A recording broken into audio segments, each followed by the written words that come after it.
Estamos aqui na porta da UPA, onde nessa madrugada foi trazida uma idosa. Foi trazida aqui para a UPA de Queimados, recebeu várias medicações, mas infelizmente veio a óbito. E a família agora está com um grande problema para conseguir o laudo médico dessa causa dessa morte, né? Porque a UPA não quer dar esse laudo médico, diz que a morte é desconhecida, não sabem dizer qual o motivo da morte. Que horas ela começou a passar mal? Quando foi 5 horas da tarde, minha mãe me mandou uma mensagem dizendo que ela estava passando muito mal. O que ela estava sentindo?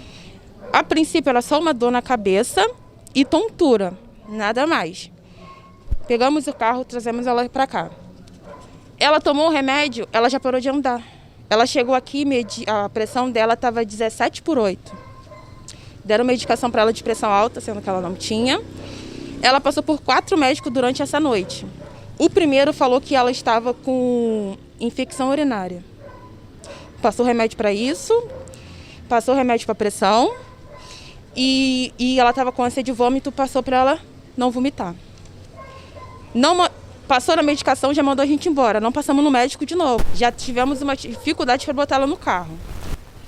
Fomos para casa, não passou 2 horas. Ela piorou muito. Ela não conseguia abrir os olhos. Ela não conseguia falar. Ela não conseguia se mover. A gente tirou ela de dentro de casa no colo. Chegamos aqui a segunda vez. O outro médico já falou que ela estava com pressão alta, problema de pressão, hipertensa. Passaram novamente remédio de pressão para ela. Ela tomou medicação, mandaram ela esperar 1 hora e tirar a pressão de novo. Mediu a pressão de novo, a pressão aumentou depois do remédio. Mais medicação, espera mais. Depois de novo, ela passou, dessa segunda vez, ela passou por 3 medicações de pressão. Só durante essa noite ela tomou 5 comprimidos de pressão, aquele de botar debaixo da língua, 4 injeções e outros remédios, mais outros comprimidos. Porque eles deram 5 remédios de pressão para ela. E depois, antes da gente ir embora, eles deram clozapam na veia dela.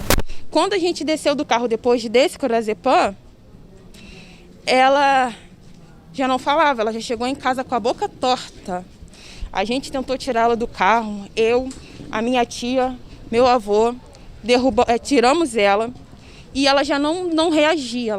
Quando a gente chegou em casa era 6 horas da manhã, ela já não tinha mais reação. Botamos ela para deitar, que ele falou que era para botar ela para dormir. Botamos ela para deitar, a respiração dela já estava bem fraquinha, só que a gente eu achei, que era do clozapam que tinha derrubado ela, que ela ia dormir e depois ela ia acordar bem. Depois, quando a gente foi ver, ela já estava ficando sem pulsação já. A gente trouxe ela praticamente já morta dentro do carro. E agora eles não querem nem falar a causa da morte dela. E vai ficar por isso? Não pode. A minha avó tinha saúde, a minha avó estava bem, ela entrou aqui bem, ela só entrou aqui tonta e com dor de cabeça. E mais nada. Ela saiu daqui sem conseguir andar.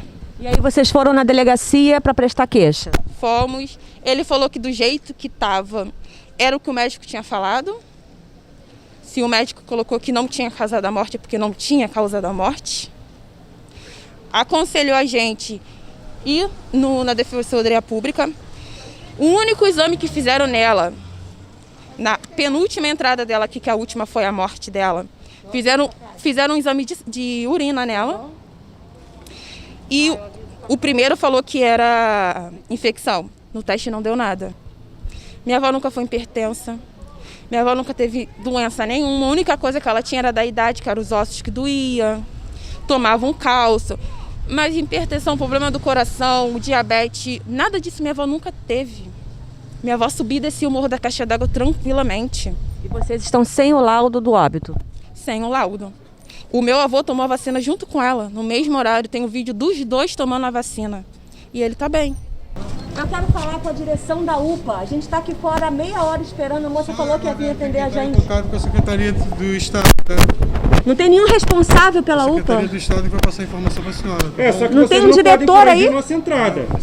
Bom, como vocês acabaram de ver, nós estamos aqui na porta da UPA, não deixaram a nossa reportagem, a equipe, tem vários jornalistas aqui fora, não deixaram a gente nem acessar a recepção da UPA, né? E nós estamos tentando saber a causa da morte de uma paciente que entrou aqui de madrugada e eles não querem dar a causa da morte da paciente. A paciente tomou a primeira dose da Covid, passou mal, veio parar na UPA e faleceu.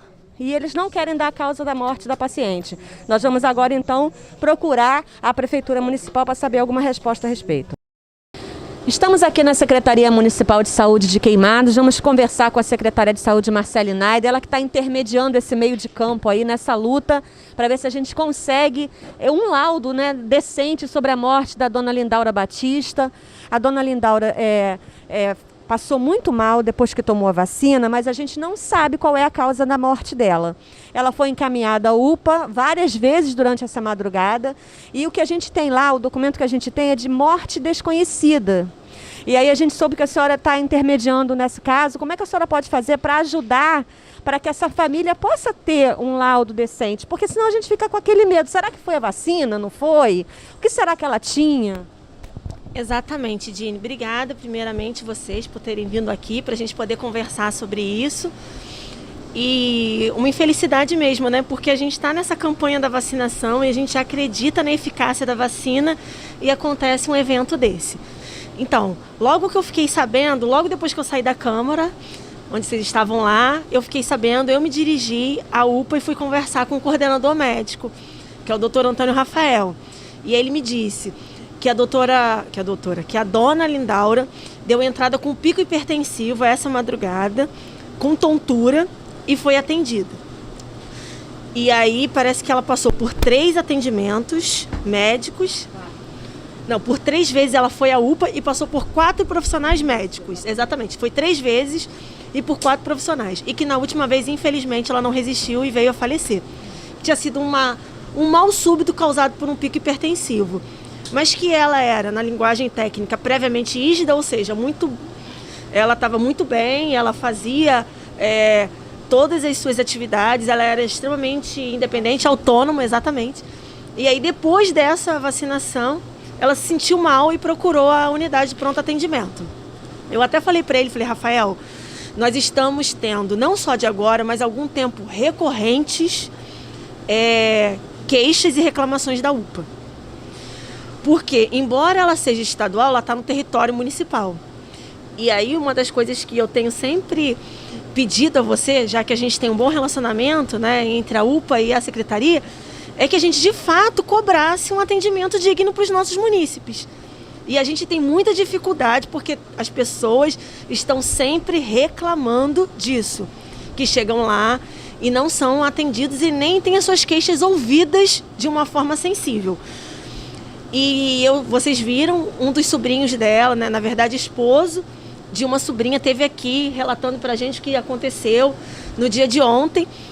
E após a notícia de óbito, também foi tratado de uma forma desrespeitosa. Então a gente não vai tolerar isso de maneira nenhuma, mesmo não sendo um dispositivo da Secretaria de Saúde. Então a gente vai brigar por isso. Entrei em contato sim com o ML para ver se era possível o envio do corpo, já que é uma morte que a gente precisa saber a causa. Mudou o diretor do ML, ele não está recebendo mais nenhum tipo de óbito que não seja por causa violenta. Então entrei em contato com um amigo realmente que trabalha nessa questão de liberação de corpos. E ele falou o seguinte: nós temos no estado, 2 serviços que são chamados de SVO, que é Serviço de Verificação de Óbitos, que é Caxias e Angra dos Reis. Eles poderiam fazer isso, só que eles só fazem para o município. Ele disse que para a família sofrer menos nesse momento, porque não tem como sofrer menos diante de uma morte, mas para diminuir o sofrimento, o ideal era fazer o enterro e depois a gente faria essa autópsia pós-exumação, que é possível a gente saber exatamente a causa da morte, mesmo sendo enterrado. Essa trabalheira de enterrar e depois ter que desenterrar para fazer uma autópsia? Eu concordo, Dini, mas quanto tempo a família ia ter que ficar aguardando até que a gente tivesse a liberação do Estado para que a gente enviasse para Caxias ou para Angra dos Reis esse corpo? Então, assim, é na tentativa. Na verdade, eu dei essa possibilidade pro sobrinho que estava aqui e ele ficou de conversar com a família para ver o que a família ela prefere. Se eles disserem que prefere que aguardando, né, vai ser melhor, e manda para um desses serviços SVO, a gente vai ter que realmente pedir ao Estado para que intervenha, porque a verba é estadual, mas a gestão é municipal. É a gestão de Caxias e a gestão de Angra dos Reis. O nosso questionamento para vir até a senhora, porque como nós estamos em uma pandemia, a gente tem exceções e exceções até para protocolos de saúde como esse. Um caso de investigação, se a vacina causou esse mal-estar na senhora, seria importantíssimo, até para o restante da vacinação da população. Claro. Eu falei isso, Rafael, então a gente tem que fazer um laudo até para que, a fins epidemiológicos, a gente possa dizer que não foi a vacina, porque a gente não tem esse registro. Para também não colocar em xeque e ninguém ficar inseguro, né, em relação à vacinação. Mas eu quero aproveitar e também falar que a gente tem se preocupado realmente com o atendimento da UPA. E tem sido assim uma bandeira que a gente tem levantado. Inclusive, a gente vai estar no dia 30 de março lá com a presidente da Comissão de Saúde da Alerj e vai trazer esse ponto, porque não tem como a gente ter um dispositivo que é responsável pela média e alta complexidade, gerando tanta insegurança no nosso munícipe. Ainda segundo a secretária, somente o rabecão do Corpo de Bombeiros poderia realizar o serviço de retirada do corpo dessa paciente da UPA para levar até o IML de Caxias ou de Angra dos Reis. E como esse serviço é demorado porque só há um rabecão para as 13 cidades da Baixada Fluminense, a família optou por enterrar Dona Lindaura Batista e entrar com um processo na Justiça para pedir então a exumação do corpo para descobrir a causa da morte.